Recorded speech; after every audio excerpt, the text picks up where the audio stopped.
अब जब अर्ज़क के चारों वो जवान बेटे बासले जहन्नम हो चुके और अर्ज़क इस जिल्लत और खारी के साथ अपने बेटों को कत्ल होते हुए देख चुका था, तो वो तो गैज़ो गज़ब से पागल हो गया। इसलिए अपनी दाढ़ी के बाल नोचता हुआ घोड़े पे सवार हो के मैदान में आया और आके आपको पुकारने लगा, कहने लगा, ओ बच्चे, तूने मेरे बेटों को तो कत्ल कर दिया है, लेकिन अब तेरा मुकाबला मेरे साथ है, इसलिए समझ जा, आज तो अब तुम बचने वाले नहीं हो।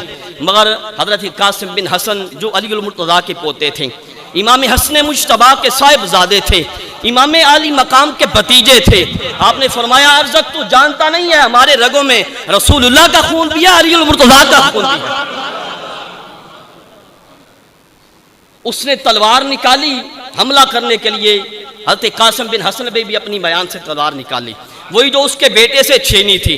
जब अर्ज़क की निगाह तलवार पे पड़ी तो हैरान होकर पूछने लगा कि ए नौजवान बच्चे, ये तलवार कहाँ से ली है? ये तलवार तो मेरे बेटे की तलवार थी। तो इमाम कासिम ने मुस्कुरा के फरमाया, हाँ, ये तेरे बेटे की निशानी है जो यादगार के तौर पे मुझे इसलिए दे गया है ताकि इसके साथ मैं तुझे भी तेरे बेटों के साथ पहुंचा दूं। अब वो गुस्से से और पागल हो गया, वो गुस्से से चूर हो गया।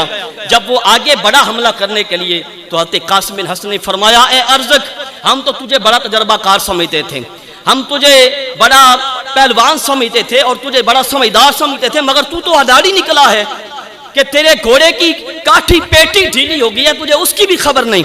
अब अर्ज़क जल्दी से झुका पेटी देखने के लिए। अली खुदा के इस शेर ने ऊपर से ऐसी तलवार मारी, अर्ज़क को दुकड़े करके रख दिया।